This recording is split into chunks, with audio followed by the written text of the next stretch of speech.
ನಮ್ಮ ಜಾತಿಯ ಹುಡುಗಿಯನ್ನ ಇಲ್ಲವೇ ಹುಡುಗನನ್ನ ಮದುವೆ ಆಗೋದು ಬೆಟರಾ ಅಥವಾ ಇಂಟರ್ ಕಾಸ್ಟ್ ಮ್ಯಾರೇಜ್ ಮಾಡಿಕೊಳ್ಳೋದು ಬೆಟರಾ? ಯಾಕೆ ಒಂದೇ ಜಾತಿಯಲ್ಲಿ ಮದುವೆ ಆಗಬಾರ್ದು, ಯಾಕೆ ಕ್ಲೋಸ್ ರಿಲೇಟಿವ್ಸ್ಗಳಲ್ಲಿ ಮದುವೆ ಆಗಬಾರ್ದು ಅಂತೇಳಿ ಬಹಳಷ್ಟು ಜನ ಪ್ರಶ್ನೆಗಳನ್ನು ಕೇಳಿದ್ದಾರೆ. ಇದಕ್ಕಾಗಿ ನಾನು ಹಾನೆಸ್ಟ್ ಆಗಿರುವ ಉತ್ತರವನ್ನು ಕೊಡುವೆ, ಡೋಂಟ್ ವರಿ. ಮತ್ತು ನನ್ನ ಈ ಉತ್ತರ ಇದೆಯಲ್ಲ, ಇದು ಸೈಂಟಿಫಿಕ್ ಆಗಿರುವ ಉತ್ತರ ಇದೆ, ಇದರಲ್ಲಿ ಯಾವುದೇ ಎಮೋಷನ್ಗಳು ಇರಲ್ಲ. ಅದಕ್ಕಾಗಿ ಧೈರ್ಯ ಇದ್ದರೆ ಮಾತ್ರ ನೋಡಿ. ಯಾರು ಬರೀ ತಮ್ಮ ತಮ್ಮ ಜಾತಿಗಳಲ್ಲೇ ಮದುವೆ ಮಾಡ್ಕೋತಾರಲ್ಲ ಅವರು ಜಾಸ್ತಿ ದಿನ ಬದುಕಿರಲ್ಲ, ಅವರ ಮಕ್ಕಳುಗಳು ಕೂಡ ಜಾಸ್ತಿ ದಿನ ಬದುಕಿರಲ್ಲ.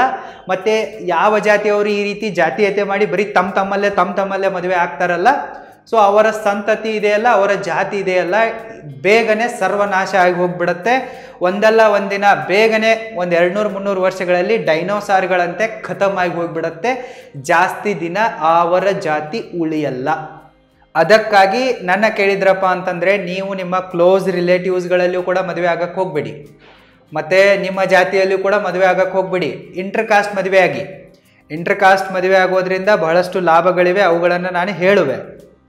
ಮತ್ತು ಈ ಸಮಾಜದಲ್ಲಿರುವ ಜಾತೀಯತೆ ಇದೆಯಲ್ಲ ಅದು ಕಳೆದೋಗ್ಬಿಡುತ್ತೆ. ಅದಕ್ಕಾಗಿ ಇಂಟರ್ ಕಾಸ್ಟ್ ಮದುವೆ ಆಗಿ, ಇಂಟರ್ ಧರ್ಮ ಮದುವೆ ಆಗಿ ನೀವು ಅಂತಂದರೆ ಈ ಧರ್ಮಗಳ ದಂಗಲ್ ಕೂಡ ನಿಂತೋಗ್ಬಿಡುತ್ತೆ. ಸಮಾಜದಲ್ಲಿ ಸಾಮರಸ್ಯ ಬರುತ್ತೆ, ಜೊತೆಗೆ ನಿಮ್ಮ ಹೆಲ್ತ್ ಕೂಡ ಚೆನ್ನಾಗಿರುತ್ತೆ, ಮತ್ತು ನಿಮ್ಮ ಮಕ್ಕಳ ಹೆಲ್ತ್ ಕೂಡ ಚೆನ್ನಾಗಿರುತ್ತೆ. ಅದಕ್ಕಾಗಿ ನೀವು ಇಂಟರ್ ಕಾಸ್ಟ್ ಮಾಡ್ಕೊಳ್ಳಿ. ಯಾಕೆ ಒಂದೇ ಜಾತಿಯಲ್ಲಿ ಮದುವೆ ಆಗಬಾರ್ದು ಅನ್ನೋದಕ್ಕೆ ನಾನೀಗ ಕೆಲವೊಂದಿಷ್ಟು ಸೈಂಟಿಫಿಕ್ ಆಗಿರುವ ರೀಸನ್ಗಳನ್ನು ಕೊಡುವೆ. ಒಂದು ಎಕ್ಸ್ಪೆರಿಮೆಂಟ್ ಆಗಿತ್ತು.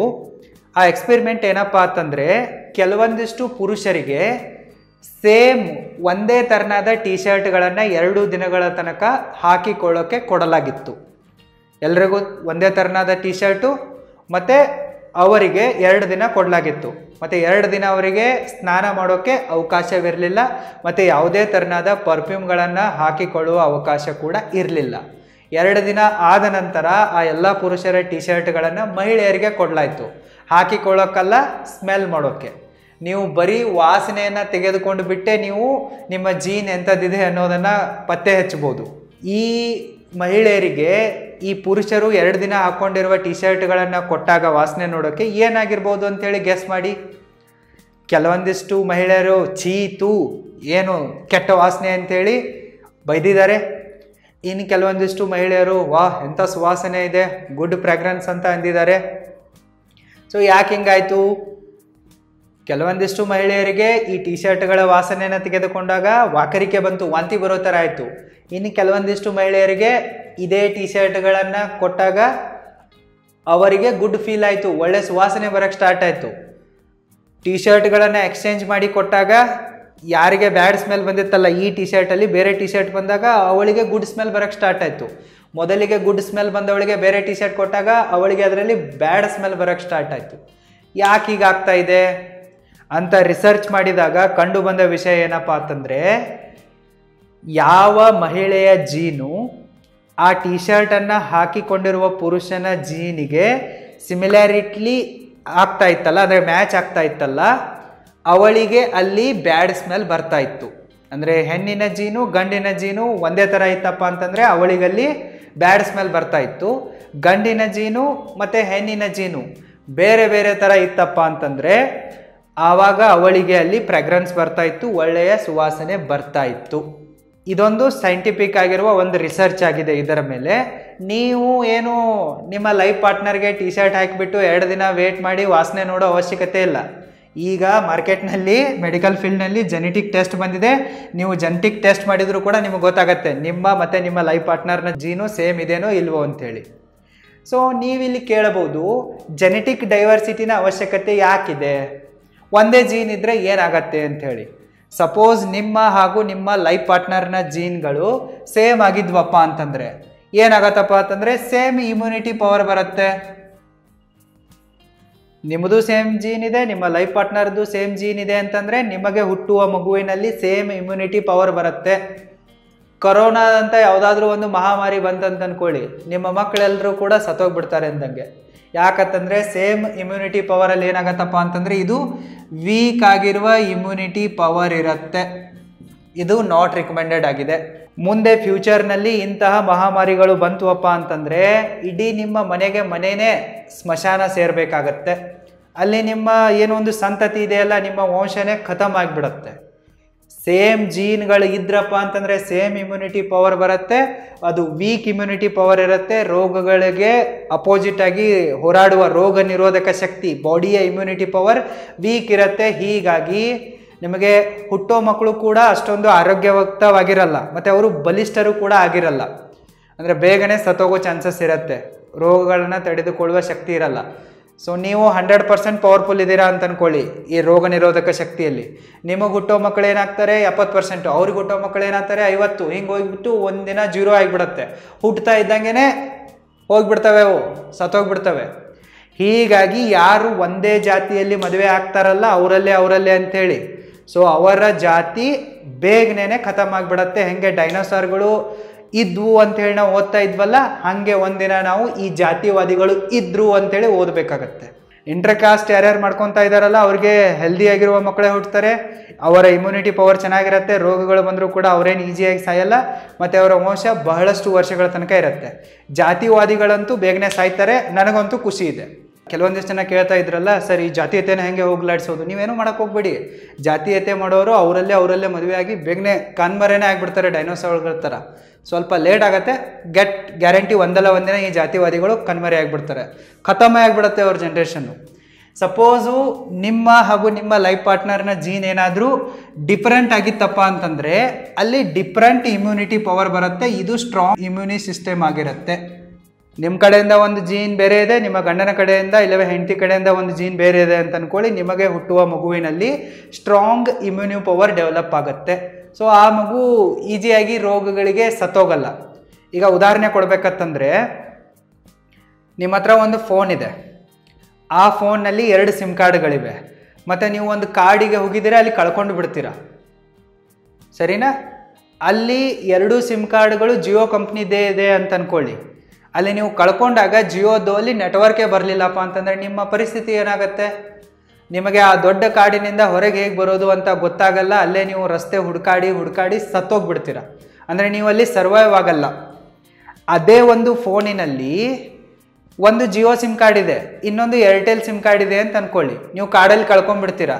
ಜಿಯೋದು ನೆಟ್ವರ್ಕ್ ಬರ್ತಾ ಇಲ್ಲ, ನೋ ಪ್ರಾಬ್ಲಮ್ಮು. ಬಟ್ ಏರ್ಟೆಲ್ದ ನೆಟ್ವರ್ಕ್ ಬಂತಪ್ಪ ಅಂತಂದರೆ ಇಲ್ಲಿ ನೀವು ನಿಮ್ಮ ಫೋನ್ನಲ್ಲಿ ಗೂಗಲ್ ಮ್ಯಾಪನ್ನು ಯೂಸ್ ಮಾಡ್ತೀರಾ, ದಾರಿ ಸಿಗತ್ತೆ, ಹೊರಗಡೆ ಬರ್ತೀರಾ, ಸರ್ವೈವ್ ಆಗ್ತೀರಾ, ಬದುಕ್ತೀರಾ.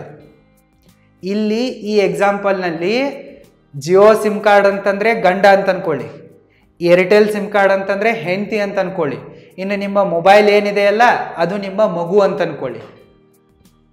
ಈ ರೀತಿ ಬೇರೆ ಬೇರೆ ಸಿಮ್ ಕಾರ್ಡ್ಗಳಿರುವ ಫೋನನ್ನು ನೀವು ತೆಗೆದುಕೊಂಡು ಹೋಗಿದ್ರಪ್ಪ ಅಂತಂದರೆ ಕಾಡಿನಿಂದ ಹೇಗೆ ಬಚಾವಾಗಿ ಬರ್ತಿರೋ ಅದೇ ರೀತಿ ಬೇರೆ ಬೇರೆ ಜೀನ್ಗಳು ಇದ್ವಪ್ಪ ಅಂತಂದರೆ ನಿಮಗೆ ಹುಟ್ಟುವ ಮಕ್ಕಳು ಈ ರೋಗಗಳಿಂದ ಬಚಾವಾಗ್ತವೆ, ಹೆಲ್ದಿಯಾಗಿರ್ತವೆ, ಸ್ಟ್ರಾಂಗ್ ಆಗಿರ್ತವೆ, ಮತ್ತು ನಿಮ್ಮ ಸಂತತಿ ಜಾಸ್ತಿ ವರ್ಷಗಳ ತನಕ ಇರುತ್ತೆ. ಅದಕ್ಕಾಗಿಯೇ ನಾನು ನಿಮಗೆ ಬರೀ ಬೇರೆ ಜಾತಿಯಲ್ಲಷ್ಟೇ ಅಲ್ಲ, ಬೇರೆ ಧರ್ಮದಲ್ಲಿ ಮದುವೆಯಾಗಿ, ಇಂಟರ್ ಕಾಸ್ಟ್ ಅಷ್ಟೇ ಅಲ್ಲ, ಇಂಟರ್ ರಿಲಿಜನ್ ಮದುವೆಯಾಗಿ ತಪ್ಪೇನಿಲ್ಲ. ಇದರಲ್ಲಿ ಸಮಾಜದಲ್ಲಿ ಸಾಮರಸ್ಯನೂ ಬರುತ್ತೆ, ಮತ್ತು ನಿಮ್ಮ ಹೆಲ್ತ್ ಕೂಡ ಚೆನ್ನಾಗಿರುತ್ತೆ, ನಿಮ್ಮ ಮಕ್ಕಳ ಹೆಲ್ತ್ ಕೂಡ ಚೆನ್ನಾಗಿರುತ್ತೆ, ಮತ್ತು ಹ್ಯಾಂಡಿಕ್ಯಾಪ್ ಮಕ್ಕಳು ಕೂಡ ಹುಟ್ಟೋದು ಆಲ್ಮೋಸ್ಟ್ ಆಲ್ ಕೇಸಸ್ಗಳಲ್ಲಿ ಅವಾಯ್ಡ್ ಆಗಿಬಿಡುತ್ತೆ. ಅದಕ್ಕಾಗಿ ಒಳಗೊಳಗೆ ಮದುವೆ ಮಾಡ್ಕೊಳ್ಳೋದನ್ನು ಸ್ವಲ್ಪ ಕಮ್ಮಿ ಮಾಡಿ, ಸ್ವಲ್ಪ ಬ್ರಾಡ್ ಮೈಂಡೆಡ್ ಆಗಿ. ನಾನು ಈ ಬಾಲಿವುಡ್ ಸೆಲೆಬ್ರಿಟಿಗಳನ್ನು ಎದರಲ್ಲೂ ಕೂಡ ಐಡಿಯಲ್ ಅಂತ ನಂಬಲ್ಲ, ಅವರಿಗೆ ಸಪೋರ್ಟ್ ಮಾಡಲ್ಲ. ಬಟ್ ಬಾಲಿವುಡ್ನಲ್ಲಿ ನೋಡಿ, ಅವರೆಲ್ಲರೂ ಕೂಡ ಇಂಟರ್ ಕಾಸ್ಟ್ ಮ್ಯಾರೇಜ್ ಇವೆ. ಅಲ್ಲಿ ಲವ್ ಜಿಹಾದ್ ತರಕ್ಕೆ ಹೋಗ್ಬೇಡಿ. ಲವ್ ಜಿಹಾದ್ ಅನ್ನೋದೇನಿದೆಯಲ್ಲ ಅದು ಬಡವರಿಗೆ ಅಪ್ಲೈ ಆಗುತ್ತೆ, ಅದು ಇನ್ನೊಂದು ವಿಡಿಯೋದಲ್ಲಿ ಮಾತಾಡೋಣ. ನೀವು ಮತ್ತೊಂದು ವಿಷಯ ಏನು ಅರ್ಥ ಮಾಡ್ಕೋಬೇಕಪ್ಪ ಅಂತಂದರೆ, ಯಾರು ಬಡವರಿದಾರಲ್ಲ ಇವರಷ್ಟೇ ಜಾತಿ ನೋಡ್ತಾರೆ.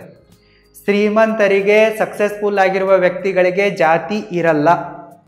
ಶ್ರೀಮಂತರು ಮತ್ತು ಸಕ್ಸಸ್ಫುಲ್ ಆಗಿರುವ ವ್ಯಕ್ತಿಗಳು ಯಾವ ಆಧಾರದ ಮೇಲೆ ಮದುವೆ ಮಾಡ್ಕೋತಾರಪ್ಪ ಅಂತಂದರೆ, ಅವಳು ನನ್ನ ಕರಿಯರ್ಗೆ, ನನ್ನ ಬಿಸ್ನೆಸ್ಗೆ, ನನ್ನ ಸ್ಟಾರ್ಟಪ್ಗೆ, ನನ್ನ ಪ್ರೊಫೆಷನ್ನು, ಕರಿಯರು, ನನ್ನ ಪೊಲಿಟಿಕಲ್ ಕರಿಯರ್ಗೆ ಸಪೋರ್ಟ್ ಮಾಡಬೇಕು, ಇಲ್ಲ ಅವನು ಮಾಡಬೇಕು ಅನ್ನೋ ಥರ ಮದುವೆ ಆಗ್ತಾರೆ. ಹೇಗೆ ರಾಜ ಮಹಾರಾಜರು ಶತ್ರುವಿನ ಮಗಳನ್ನೇ ಮದುವೆ ಹಾಕೊಂಡ್ಬಿಟ್ಟು ಆ ಸಾಮ್ರಾಜ್ಯದ ಜೊತೆಗೆ ಮಿತ್ರತ್ವವನ್ನು ಕಾಯ್ಕೊಂಡ್ಬಿಟ್ಟು ತಮ್ಮ ಸಾಮ್ರಾಜ್ಯವನ್ನು ಸೇಫ್ ಮಾಡಿಕೊಳ್ತಾ ಇದ್ರಲ್ಲ, ಹಾಗೆ ಶ್ರೀಮಂತರು ಮತ್ತು ಸಕ್ಸಸ್ಫುಲ್ ಆಗಿರುವ ವ್ಯಕ್ತಿಗಳು ಏನು ಮಾಡ್ಕೋತಾರಪ್ಪ ಅಂತಂದರೆ ಇಂಟರ್ ಕಾಸ್ಟ್ ಮದುವೆ ಅಷ್ಟೇ ಅಲ್ಲ, ಇಂಟರ್ ರಿಲಿಜನ್ ಮದುವೆ ಮಾಡ್ಕೊತಾರೆ.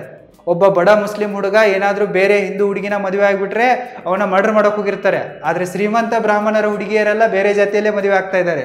ಅದರಲ್ಲಿ ಹೆಚ್ಚಾಗಿ ಮುಸ್ಲಿಮರನ್ನೇ ಆಗ್ತಾರೆ. ಅಲ್ಲಿ ಲವ್ ಜಿಹಾದ್ ಬರಲ್ಲ ಅವರಿಗೆ. ಯಾಕೆ ಬರಲ್ಲಪ್ಪ ಅಂತಂದರೆ ಅವ್ರಿಗೆ ಗೊತ್ತಿದೆ, ಡಿಫ್ರೆಂಟ್ ಜೀನ್ ಇರೋರನ್ನ ಮದುವೆ ಆದರೆ ಡಿಫ್ರೆಂಟ್ ಇಮ್ಯುನಿಟಿ ಪವರ್ ಬರುತ್ತೆ, ನಮಗೆ ಹುಟ್ಟೋ ಮಕ್ಕಳು ಸ್ಟ್ರಾಂಗ್ ಆಗಿರ್ತವೆ ಮತ್ತು ಹೆಲ್ದಿ ಆಗಿರ್ತವೆ, ಬಲಿಷ್ಠವಾಗಿರ್ತವೆ ಅನ್ನೋದು ಅವ್ರಿಗೆ ಗೊತ್ತಿದೆ. ಅದಕ್ಕಾಗಿ ಅವ್ರು ಆಗ್ತಾ ಇದ್ದಾರೆ. ಅದಕ್ಕಾಗಿ ನೀವು ಕೂಡ ಏನಾಗಿ ಶ್ರೀಮಂತರಾಗಿ, ಶ್ರೀಮಂತರಿಗೆ ಜಾತಿ ಇರಲ್ಲ.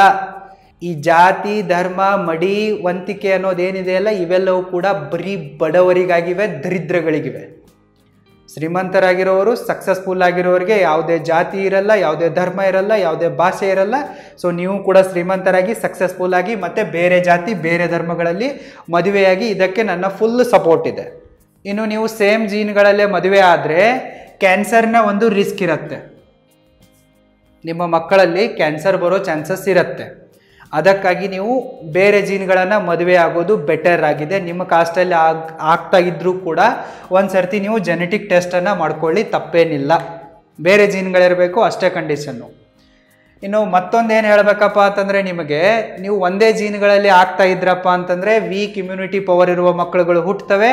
ಮುಂದೆ ಹೋಗಿ ನಿಮ್ಮ ಸಂತತಿ, ನಿಮ್ಮ ಜಾತಿ, ನಿಮ್ಮ ಧರ್ಮ ಖತಮ್ ಆಗತ್ತೆ. ಸೊ ಇದನ್ನು ಜೈನರೀಗ ಅರ್ಥ ಮಾಡ್ಕೊಂಡಿದ್ದಾರೆ. ಜೈನರಿದಾರಲ್ಲ ಇವರು ಕೂಡ ಬ್ರಾಹ್ಮಣರ ಥರ ಜಾತೀಯತೆನೇ ಮಾಡ್ತಾ ಇದ್ರು. ಬಟ್ ಈಗ ಜೈನ ಸಮಾಜದ 10 ಹುಡುಗಿಯರಲ್ಲಿ 7ರಿಂದ 8 ಹುಡುಗಿಯರು ಬೇರೆ ಧರ್ಮದವರನ್ನ, ಬೇರೆ ಜಾತಿಯವರನ್ನ ಮದುವೆ ಆಗ್ತಾ ಇದ್ದಾರೆ. ಯಾಕಪ್ಪ ಅಂತಂದ್ರೆ ಅವರು ಪಾರ್ಸಿಗಳನ್ನ ನೋಡಿ ಬುದ್ಧಿ ಕಲ್ತಿದ್ದಾರೆ. 2000 ಇಸ್ವಿಯ ಹತ್ತತ್ರಕ್ಕೆ ಪಾರ್ಸಿಗಳ ಜನಸಂಖ್ಯೆ ಎಷ್ಟಿತ್ತಪ್ಪ ಅಂತಂದ್ರೆ ಸುಮಾರು 1 ಲಕ್ಷ ಇತ್ತು. ಈಗ ಪಾರ್ಸಿಗಳ ಜನಸಂಖ್ಯೆ ಎಷ್ಟಾಗಿದೆಪ್ಪ ಅಂತಂದ್ರೆ 50,000 ಆಗಿದೆ. ಯಾಕಪ್ಪ ಅಂತಂದ್ರೆ ಪಾರ್ಸಿಗಳು ಬೇರೆ ಜಾತಿಯವರನ್ನ ಸತ್ರು ಮದುವೆ ಆಗಲ್ಲ, ಅವರವರ ಜಾತಿಯಲ್ಲೇ ಮದುವೆ ಆಗ್ತಾರೆ. ಸೊ ಅವರವರ ಜಾತಿಯಲ್ಲೇ ಮದುವೆ ಆಗೋದ್ರಿಂದ ಅವರ ಜನಸಂಖ್ಯೆ ವೇಗವಾಗಿ ಕಮ್ಮಿ ಆಗ್ತಾ ಹೋಗ್ತಾ ಇದೆ. ಇಡೀ ಜಗತ್ತಿಗೆ ಪಾರ್ಸಿಗಳ ಕೊಡುಗೆ ಬಹಳಷ್ಟಿದೆ. ರತನ್ ಟಾಟಾನ್ ಅಂತ ಒಬ್ಬ ವ್ಯಕ್ತಿ ಇಡೀ ದೇಶವನ್ನೇ ಕಟ್ಟುವಷ್ಟು ದುಡ್ಡನ್ನು ದಾನ ಮಾಡಿ ಹೋಗಿಬಿಟ್ಟಿದ್ದಾನೆ. ಆದರೂ ಕೂಡ ಏನಾಗ್ತಾ ಇದೆ, ಅವರ ಜನಸಂಖ್ಯೆ ಕಮ್ಮಿ ಆಗ್ತಾ ಇದೆ. ಅದರಲ್ಲಿ ಅವರಲ್ಲೇ ಮದುವೆ ಆಗೋದು, ಸೇಮ್ ಜೀನ್ಗಳನ್ನು ಇರೋರನ್ನೇ ಮದುವೆ ಆಗೋದು ಕೂಡ ಒಂದು ದೊಡ್ಡ ಕಾರಣವಾಗಿದೆ. ಹೇಗೆ ಡೈನಾಸಾರ್ಗಳು ಕಾಣೆಯಾಗಿ ಹೋಗಿದ್ದೇವೆ ಅನ್ನೋ ಸುದ್ದಿಯನ್ನು ನಾವೀಗ ಪೇಪರ್ಗಳಲ್ಲಿ ಪುಸ್ತಕಗಳಲ್ಲಿ ಓದ್ತೀವಲ್ಲ, ಹಾಗೆ ಇನ್ನೊಂದು 100-200 ವರ್ಷ ಹೋಯ್ತಪ್ಪ ಅಂತಂದರೆ ಭಾರತದಲ್ಲಿ, ಈ ಜಗತ್ತಿನಲ್ಲಿ ಪಾರ್ಸಿಗಳು ಇದ್ರು ಅಂತ ಓದಬೇಕಾಗತ್ತೆ. ಪಾರ್ಸಿಗಳು ಕಂಪ್ಲೀಟಾಗಿ ಕಣ್ಮರೆ ಆಗ್ತಾರೆ. ಸೊ ಇದನ್ನು ನೋಡಿಬಿಟ್ಟೆ ಈಗ ಜೈನ ಧರ್ಮದವರು ಸ್ವಲ್ಪ ಸ್ವಲ್ಪ ಸುಧಾರಿಸ್ತಾ ಇದ್ದಾರೆ, ಇಂಟರ್ ಕಾಸ್ಟ್ ಮ್ಯಾರೇಜ್ಗಳನ್ನು ಮಾಡ್ಕೊತಾ ಇದ್ದಾರೆ. ಇನ್ನು ಲಿಂಗಾಯತರಲ್ಲೂ ಕೂಡ ಬೇರೆ ಧರ್ಮ ಮಾಡೋಕೆ ಎದ್ದಿದ್ದಾರೆ. ಬಟ್ ಇಲ್ಲಿ ಲಿಂಗಾಯತರಲ್ಲೂ ಕೂಡ ಒಡಕುಗಳಿವೆ. ಲಿಂಗಾಯತರಂದರೆ ಅದರಲ್ಲಿ 52 ಜಾತಿಗಳು ಬರ್ತವೆ, ಒಬ್ಬರನ್ನ ಕಂಡ್ರೆ ಒಬ್ರಿಗಾಗಲ್ಲ. ಮತ್ತು ಇವರು ಕೂಡ ಬೇರೆ ಲಿಂಗಾಯತರಲ್ಲೇ ಬರುವ ಉಪಜಾತಿಗಳಲ್ಲಿ ಮದುವೆ ಆಗಲ್ಲ. ಪಂಚಮಸಾಲಿಯವರಿಗೆ ಗೌಡ್ರಿಗಾಗಲ್ಲ, ಬನಿಜಿಗರಿಗೆ ಸ್ವಾಮಿಗಳಿಗಾಗಲ್ಲ, ಮಾಳಿಗಳಿಗೆ ಗಣಿಗರಿಗಾಗಲ್ಲ, ಲಿಂಗಾಯತ ಮರಾಠಗಳಿಗಾಗಲ್ಲ. ಸೊ ಈ ರೀತಿ 52 ಜಾತಿಗಳಿವೆ ಇದರಲ್ಲೂ ಕೂಡ ಅವರು ಆಗ್ತಾ ಇಲ್ಲ. ಸೊ ಈ ರೀತಿ ಆಗೋದ್ರಿಂದ ಏನಾಗತ್ತಪ್ಪ ಅಂತಂದರೆ, ಈಗ ಹೆಂಗೆ ಪಾರ್ಸಿಗಳ ಒಂದು ಸಂತತಿನೇ ಕಣ್ಮರೆಯಾಗಿ ಹೋಗ್ತಾ ಇದೇನೋ ಅದೇ ಥರ ಜಾತೀಯತೆ ಮಾಡಿದರೆ ಜೈನರು ಕೂಡ ಅವರ ಮದುವೆಯಲ್ಲಿ ಸ್ಟ್ರಿಕ್ಟಾಗಿ ಜೈನರನ್ನೇ ಆಗಬೇಕು ಅಂತಂದರೆ ಜೈನರು ಕೂಡ ಕಣ್ಮರೆ ಆಗ್ತಾರೆ. ಈಗ ಬ್ರಾಹ್ಮಣರು ಜಾತೀಯತೆ ಜಾಸ್ತಿ ಮಾಡ್ತಾರಲ್ಲ, ಸೊ ಬ್ರಾಹ್ಮಣರು ಕೂಡ ಕಣ್ಮರೆ ಆಗ್ತಾರೆ. ಸೊ ಇನ್ನು ಲಿಂಗಾಯತರಲ್ಲಿ ಯಾರ್ಯಾರು ಜಾತೀಯತೆ ಮಾಡ್ತಾ ಇದ್ದೀರಲ್ಲ, ನೀವೇನಿದಿರಲ್ಲ ಬಸವಣ್ಣರನ್ನು ಒಬ್ಬರು ಫಾಲೋ ಮಾಡಲ್ಲ. ಲಿಂಗಾಯತರು ಯಾರು, ನಾನೇ ಲಿಂಗಾಯತರಾಗಿ ಹೇಳ್ತಾ ಇದ್ದೀನಿ, ಒಬ್ಬರು ಫಾಲೋ ಮಾಡಲ್ಲ. ಸೊ ಮುಂದೆ ಏನಾಗತ್ತಪ್ಪ ಅಂತಂದರೆ ಸಂತತಿ ಜಾತಿ ಧರ್ಮ ಖತಮ್ ಆಗತ್ತೆ. ಸೊ ಅದಕ್ಕಾಗಿ ಈಗಲೇ ಎಚ್ಚೆತ್ತುಕೊಳ್ಳಿ, ಇಂಟರ್ ಕಾಸ್ಟ್ ಮ್ಯಾರೇಜ್ಗಳಿಗೆ, ಇಂಟರ್ ರಿಲಿಜನ್ ಮ್ಯಾರೇಜ್ಗಳಿಗೆ ಸಪೋರ್ಟ್ ಮಾಡಿ. ಸೊ ನೀವು ಇಂಟರ್ ಕಾಸ್ಟು ಇಂಟರ್ ರಿಲಿಜನ್ ಮದುವೆ ಆಗ್ತಾ ಇದ್ರೆ ನನ್ನ ಫುಲ್ ಸಪೋರ್ಟ್ ಇರುತ್ತೆ. ಏನೇ ಹೆಲ್ಪ್ ಬೇಕಂದ್ರೂ ಕೂಡ ನಾನು ರಿಸ್ಕ್ ತೆಗೆದುಕೊಂಡು ಮಾಡುವೆ, ಸರಿನಾ? ಸೊ ಇಷ್ಟು ಕಾರಣಗಳಿಂದಾಗಿ ನಾನು ಒಂದೇ ಜಾತಿಯಲ್ಲಿ ಮದುವೆ ಆಗೋಕ್ಕೆ ಸಪೋರ್ಟ್ ಮಾಡಲ್ಲ, ಬೇರೆ ಜಾತಿಯಲ್ಲಿ ಮದುವೆ ಆಗಿ ಅನ್ನೋದಕ್ಕೆ ಬಲವಾಗಿ ನನ್ನ ಬೆಂಬಲವನ್ನು ಬಹಿರಂಗವಾಗಿ ಕೊಡುವೆ. ನಿಮಗೆ ಸರಿ ಅನಿಸಿದ್ರು ಅಷ್ಟೇ, ಕೆಟ್ಟ ಅನಿಸಿದ್ರು ಅಷ್ಟೇ, ಐ ಡೋಂಟ್ ಕೇರ್. ಸತ್ಯ ಹೇಳೋದು ನನ್ನ ಕರ್ತವ್ಯವಾಗಿದೆ, ಹೇಳಿರುವೆ. ಫಾಲೋ ಮಾಡೋದು ಬಿಡೋದು ನಿಮ್ಮ ಇಷ್ಟ. All the very best. Thank you so much.